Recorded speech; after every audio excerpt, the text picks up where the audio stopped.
A very good evening and welcome to this week's first edition of Primetime News. I'm Michael Madimba. Leading our bulletin. Joseph Neshipanda Kashea was on Saturday buried at Omgulugumbashe Memorial Shrine in the Omusati region. Kashea, a freedom fighter in Namibia's quest for independence, died on the 14th of April at age 70.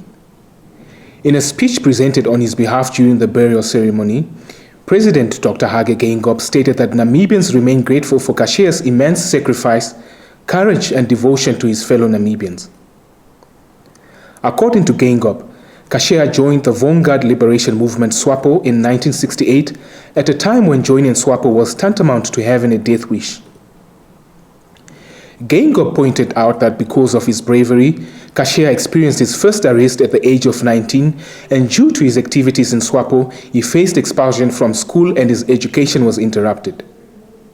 President Dr. Hage Geingob has called on workers to hold hands with the government in rebuilding the country's communities and economy amidst the difficult time brought by the COVID-19 pandemic. Geingob made the call on Saturday in a message commemorating Workers' Day, unveiled to Nampa, where he noted that the role and unity of the workers was central to Namibia's fight for freedom. He said, as such, Workers' Day celebrated on 1 May every year as a way to reflect on the journey traveled and the outstanding contributions of the workers in the country's socio-economic development. The president further added that with COVID-19 in our midst, I wish to single out the frontline workers who continue to work tirelessly to protect the health of our citizens. As a government, we stand in unity with our workers.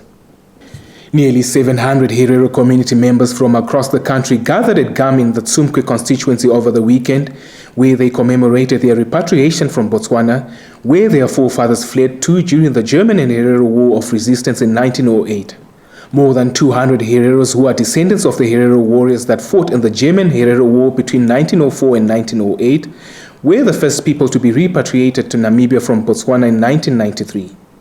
First Lady Monica Geingob recently paid a visit to the Standard Bank Namibia's BioHub project site at Bragvata on the outskirts of Windhoek.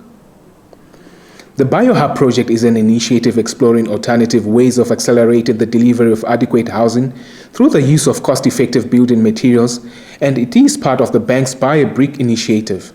The pilot project tests indigenous enclosure bush, which is harvested to create substrate for mushroom farming. The government nutritious mushrooms are grown and harvested, and the resulting materials left behind is compacted into sustainable, ecologically friendly building materials, which will be used to construct houses for the Buy a Brick initiative and for the delivery to the members of the Shack Dwellers Federation.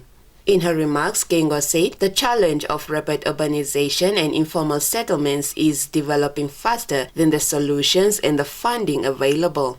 She said Namibia needs a strategy that works in two directions, including one that focuses on the people who are currently living in the informal settlements and another which proactively plans for those who are set to arrive in urban areas in the coming decades. Geingob expressed gratitude to Standard Bank Namibia, MIT, Shack Dwellers Federation, and other involved organizations for establishing a community-led partnership with a bottom-up approach and the use of global initiatives to provide solutions to the housing problems in the country. Speaking at the same event, Standard Bank outgoing Chief Executive Officer Vetumbavi Mungunda said the BioHub project is not just about housing, but it's an ecosystem and a creation of new economic sectors. As a byproduct can be used to make cupboards, pottery pots, and more. For Nampa News, LV Haihambo. Your top roundup is up next.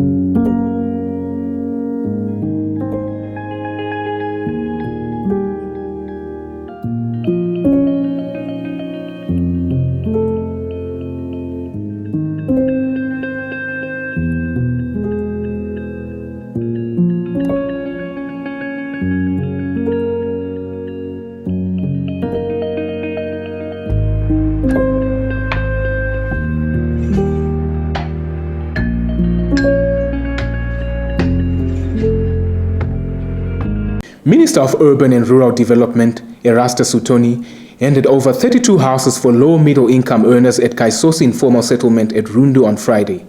The houses were constructed by Fulbright Investment and Partners. Speaking during the official inauguration of the houses, Utoni said government alone will not be in a position to provide all the resources that are needed to address the general backlog in land and housing delivery. He said some of the targeted interventions the government has taken and continues to embark on include budgetary allocations to local authorities, regional councils, the National Housing Enterprise, and community-based housing initiatives to scale up land and urban infrastructure development and housing. The 10-year-old Sumkwe and Gam solar plants continue to provide reliable electricity supply to the settlements of nearly 6,000 people. The two solar plants were constructed 10 years ago in a joint funding effort of the Ministry of Mines and Energy, European Union, NamPower, Otjozondjupa Regional Council, and the Desert Research Foundation of Namibia. The plants, after completion, were placed under the custodianship of the Central North Regional Electricity Distributor, Senoride. It's time for the Economics Roundup.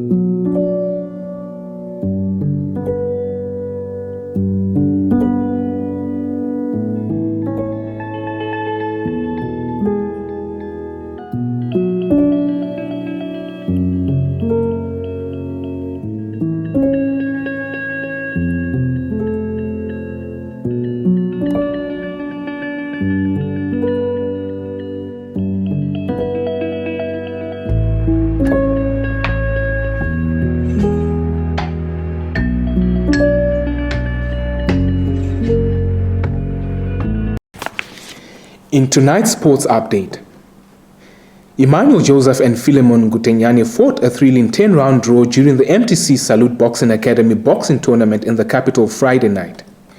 The two boxers were contesting for the vacant Namibian national flyweight title and did not disappoint their fans during the fight. Ngutenyane dominated the early stages of the bouts, outboxing Joseph, who was clearly looking for a knockout by inflicting sporadic heavy body punches on his opponent. With Ngutenyane clearly leading in the judge scorecards by the 8th round and hoping to hold on to his lead until the end of the fight, Joseph started taking the fight to his opponent and was almost paid with a knockout in the final round when his right hook body punch caught Ngutenyane in the abdomen and seemed to cause problems. However, it was late for him to finish off the fight, and it was left to the ringside judges to make the decision. The three judges scored the fight 93-97 for Ngutenyane, 96-94 for Joseph, and 95-95, leading to the bout being declared a draw. Brave Warriors and English-based EFL Blackburn defender Ryan Nyambe will host a coaching clinic for children between the ages of 6 and 15 years in Windhoek between 15 and 25 May. According to the Namibia Football Association NFA website on Saturday, Nyambe will be joined by former Brave Warriors captain Ronald Kechiere and former national team assistant coach Colin Benjamin. The coaching clinic will be a stepping stone to Nyambe's dream of setting up a football academy in Namibia as a way of plowing back, and will take place at the NFA's Technical Center.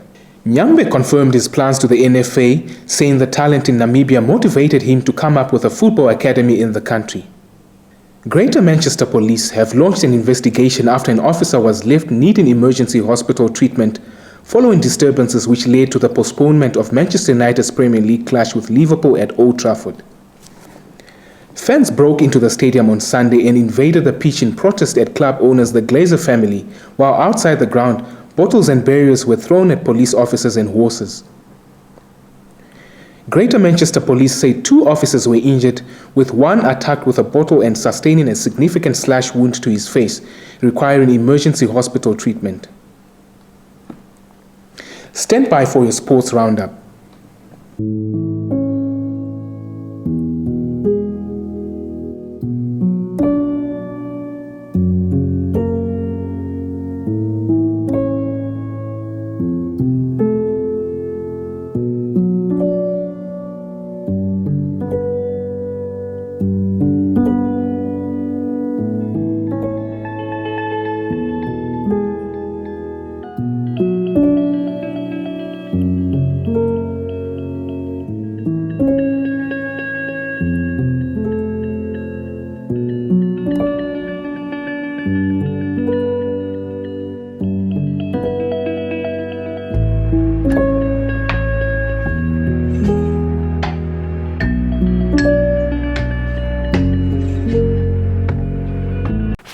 That's all the news we had for you this evening. We thank you for tuning in. Give us a thumbs up and share. If you're new to this channel, please don't forget to subscribe. Also, click on the notifications bell to stay posted on the latest happenings locally and globally. From myself and the entire team, it's good night.